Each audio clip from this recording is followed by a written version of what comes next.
Hey everyone, it's Chris here from Everyday Survival Gear, and today we will be reviewing the Lumintop EDC01. I brought this from Amazon. It was on sale on Amazon Australia for 10 Australian dollars, like $8 US, so yeah, I thought we'll check it out, and I brought it to replace my aging Lumintop tool, which is one of the originals. You can see if you watch my EDC video, it's pretty well used. Both AAA flashlights, so pretty similar overall, I guess. Well, actually, not really. They're completely different, but they both run on AAA batteries. They both take 10440s, and Lumintop says do not use a 10440 in this light. But the first thing I done was threw in a 10440, and it does work pretty well. It didn't blow it up, so that's a pretty good start. Because it doesn't have a mechanical tail switch or whatever, it's a twist to turn light. You wouldn't really be expecting it to cause too much trouble, but you never know. You can fry the driver, maybe. Overall, the package that you get is pretty sweet. So you get the EDC01, you get a light spreader. What are they called? Light spreader. It'll say on the manual thing. Yes, so that light splitter is called a diffuser. I just had one of those brain fart moments. So what else? And you get like a little shitty key thing that connects to your keys. I think it like spins around. Mine hasn't come out yet, so I don't know. I have used this light quite a bit so far. So yeah, I've used it with AAA and with a 10440. So yeah, it's also been a part, and one of the main reasons why I bought this light was because on the website they said it comes with a Cree XPL. So I thought, 10 Australian dollars actually. If you get a Cree XPL, that's a pretty good price. I go, because like even if I go to KTM now and buy that on a 10mm board, you still might be paying, like 6-7 Australian dollars. So I go, mad, that's going to pay for itself, even if it's a crap light. Turns out it doesn't actually have the Cree XPL in it. Somewhere in the instructions it says it's got a Cree XPG2, which is also wrong. It's actually got an Osram Pusta, or PUSTA 1.PM from what I can tell.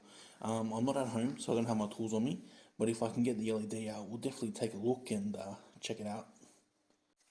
Alright, we'll run over the specs and we'll have a look at the light. So this is the light here. You can see it is extremely tiny, even for like a AAA light. It's really small. That's a AAA cell there. So you can see not much bigger than a AAA cell. So in the manual, the first line says it comes with an Osram LED with 50,000 hours of lifetime. So on the website it doesn't say that. It does have 3 modes and a max lumen output of 120 lumens with 36 hours of runtime, up to 36 hours of runtime. So yeah, runs on one AAA NIM or alkaline battery. In the manual it says do not use a 10440. I can kind of understand why, because it's very lightweight, so it will overheat. But if you don't go too crazy, you should be pretty sweet. So we'll check out the PWM. That should be its lowest mode. Medium, then high, or does it go the other way around? Yeah, whichever. Compact and lightweight design, easy to carry. So 5 colors, who cares? High efficiency, digitally regulated circuit, maintains constant brightness. So basically, it's using a boost driver, which is PWM regulated. So yeah, nothing too special there. Glow in the dark O-ring and optional diffuser. So the diffuser comes with it, so I don't see why they say optional. Simply twist and switch to make it easy to access all modes. So the thing about these twisties, or whatever you want to call them, they're very good because you're not going to accidentally turn it on. The only way you're going to accidentally turn it on is if you have the head a little bit too close and then you push down like so. So just twist it a little bit more, and then you've only got like that much twist anyway, and that makes a pretty big difference in the play of the threads. Because it's a pretty well built light, the threads aren't sloppy or anything, so I know it's turning on there, but let me turn it back on. See, it's pretty easy still. Pretty good. Tower standing ability to serve as a candle. Okay. Made out of the usual, aircraft aluminium alloy, with wear resistance painting, so it's got hard anodizing on it. They don't say what level. It's a $10 light. I'm not expecting too much, but it is Lumintop, so it should be pretty decent. Exquisite packaging, blah blah blah. So they reckon it's got a 5-year warranty, being brought through Amazon Australia. I can probably send it back if I need to. IP68 rated and impact resistant to 1.5 meters. So yeah, I didn't tell you the pack also comes with 2 O-rings which aren't in there anymore, so mine are gone. Size wise, it's 66 mils in length and 14.5 mils in diameter and weighs 12 grams. So if we compare it to other lights, like my EDC Lumintop tool, you can see it's actually a lot smaller than that light there. What's this one called again? The Floorfire PF03. I've got reviews on all these lights except for that one. And BLF light. So yeah, as you can see, it's actually a lot shorter than all these other lights. So if you were looking for a AAA keyring light, this might be a pretty good option. But mind you, it is in cold white, so it depends if you want a cold white tint or not. Okay, so moving on, the light might not be like everyone's cup of tea, because you can see there's no knurling here. It's kind of just like, well, I guess it's kind of like giant knurling in a sense. This might help kind of to grip it if you're wearing gloves, I guess, more so than the small knurling. More importantly, it does have knurling on the head, so you know you get that grip, that finger grip here. It is using optics. It doesn't use like a normal lens and reflector system. So yeah, the beam pattern is pretty sweet. We'll take it outside as usual. On the back end here, you do see the keyring attachment or lanyard hole, whichever you want to call it. It can be stood, you know, normal ways, this ways. There's no problem because it is a twist to turn on light. You know, it is a little bit slippery. Just bare fingers going like this, but there's nothing too bad. Not too worried about it. It's not really. So I'm not at home, but I had a brilliant idea how to get this bastard apart, and it's actually working. And those people that tell you don't carry an EDC, go fuck yourself. Let's just save this video. Alright guys, so this is the itty bitty tiny optics here. Freaking small as but it looks awesome. Are they beaded optics? I think they're called. This is the Osram LED here. As far as I can tell, it is that Osram, but they don't actually state it, so don't hold me to it, but it does look pretty similar, especially if you look on the side. See how it's got those little lines there? Oh no, my face is right up against the camera. So you can see those little tiny lines there.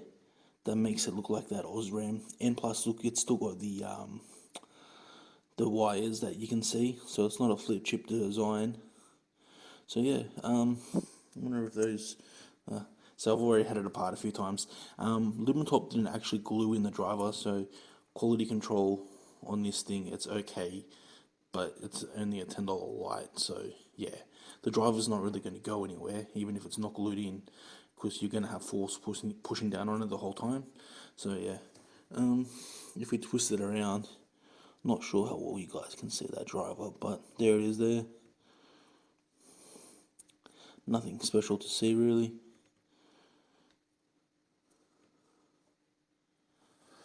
Probably sound like Darth Vader right now. Yeah, so pretty much the main reason why you wouldn't run this with a 10440 is basically because this pill only weighs a few grams, and you're definitely going to overheat the light if you leave it running on a 10440. So just keep that in mind. I'll put this back together and we'll take it outside and see how it goes against a few other lights. So I full got to the end of the video, and then I remembered I didn't tell you guys. So it's low, medium, high modes. Low is 5 lumens. They reckon up to 36 hours, depending on what kind of AAA cell you're using. Medium, 32 lumens for 4 hours, and high mode 120 lumens for 30 minutes. And it does a whole massive 553 CD. So yeah. Alright guys, so we're outside with the EDC01 by Lumintop. The light is on. I have to shine it pretty close because the low mode is super low. But with a AAA flashlight, you know, that's what you want really. you can see it's like more than enough light. If you've got to go like open up your door or something, that's fine, you know. As you can see it there, does a perfectly good job. We'll go to the next mode and we'll stay close because next mode isn't that much brighter, and that's medium mode there. It is brighter, but not a whole ton brighter. Even if we go to the yard, I'm not in my yard right now, but yeah, because the optics make the beam really floody. So yeah, next one will be low, but then we'll go to high. So that's high mode there, 120 lumens rated by Lumintop. To be honest, this is maybe 8 meters to that fence, and it lights up the whole area pretty well. You can see everything is pretty well lit from here to here, plus the roof over there. So it does a really good job of lighting up this area on high mode. More than enough output for most people. You know, being a AAA light, it's easy to come across batteries and stuff. So yeah, we'll compare it to a few other lights next and see how it goes. Alright guys, so right now we've got a Lumintop shootout. The EDC01 here to your left, and the Lumintop Tool AAA to your right. You can see the tool is much throwier. It is a pretty nice beam, but they're both pretty nice beams.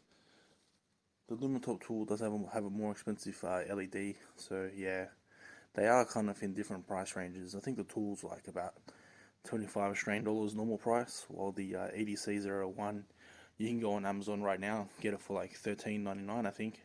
So it's not like super cheap, but it is like really cheap. And why isn't the camera focusing? Just lost focus there for some reason. Kind of not in the same league, but yeah.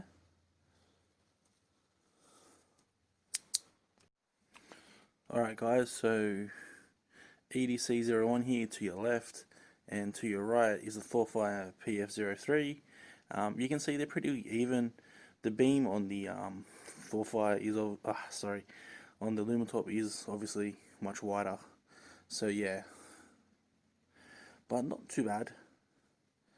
The Thorfire does just have a little bit more throw. See, the thing is, I'll turn the Thorfire off now. Like, do you really need more throw on a light that doesn't output, you know, 120 lumens? It is still a lot of light compared to the old days, but compared to nowadays, you know, like how far does 120 lumens have to go? If this does a pretty good job as it is, it should be sweet. Alright guys, now we've got the Lumintop EDC01 with a 10440 in it. This is the lowest mode, so you can see it's already much brighter. Look at that, that's a ton brighter. Move back over this way, you can see pretty much to the fence, but it's not the clearest, and it does make the camera kind of lose focus. So we'll switch up modes. That right there is medium mode. So you can see in medium mode it lights up this area really well. Look at that, from there to there, and the fence is like 8 meters away. These birds are going crazy. Wonder what happened. We are like right next to a lake, so even though it's really early in the morning, the birds still do make a lot of noise. And we'll go up one mode, and that's the highest mode there. So that is a lot of output. If I was to guess, I would say it's close to 300 lumens, if not a little bit more. So you're more than doubling the output from 120 by using a 10440, and that's pretty much why Lumintop recommend that you don't do it, because like it's just one of those things, you know, you could damage the light, and then they gotta warranty it, so they don't want you to do it because it's not made for it. But you know, if you feel confident in doing it, there shouldn't really be an issue. Just don't let it get too hot. Awesome job for such a small light, right? Look at all that output. Looks cool. Alright guys, now we got one of my favorites. So much of a favorite that I actually own a lot of these lights. It's a Hugsby XPE2. So this is the one that runs on 2 AAA batteries, and we will compare this light to the Lumintop with a 10440 in it. I think output should be pretty similar. Maybe the Lumintop will be a little bit brighter, but these lights are pretty much, the Hugsby might even be slightly cheaper, but we'll put them side to side. You can see it does a really good job of lighting up the yard. I quite like these lights still. So there we are, that's the cycle modes. That's the Lumintop EDC01 on its highest mode, and the Hugsby here. You can see it outshines the Hugsby easily, and the Hugsby is no slouch, you know. Running on two AAAs, it has really good output. That's the Hugsby there, but you can see the Hugsby does throw a lot further than the EDC01. Alright guys, last but not least, we got the prettiest light here, probably the prettiest tint, like, at least. We got the BLF light, the BLF 348 here. You know, it's using the Nishia 219 on a 10440. You know, it is a nice stainless steel light. I did take the coating off mine, and I polished it up, so it does look really nice. So yeah, you know, even though it's running on a 10440, it's getting hot, but like, it still doesn't look that bright on the camera, does it? The camera's still having problems focusing it. And so to the left here is the EDC01, and to the right is the BLF 348. So you can definitely see a massive difference in tints between left and right, but then you can also see a huge difference in output. The EDC01 just floods out the BLF 348 easily. Oh, and plus that BLF 348 is getting really hot. It's already burning my fingers. The EDC01 does a much better job of cooling than the BLF 348, that's for sure. Alright guys, I hope you enjoyed the review of the Lumintop EDC01. It's kind of a different looking light with the way it's designed, but it's still cool, still super functional. It's small and lightweight, and with a 10440 in it, it outputs more than enough light for the majority of people, especially for an EDC. As always, like and subscribe, and thanks for watching.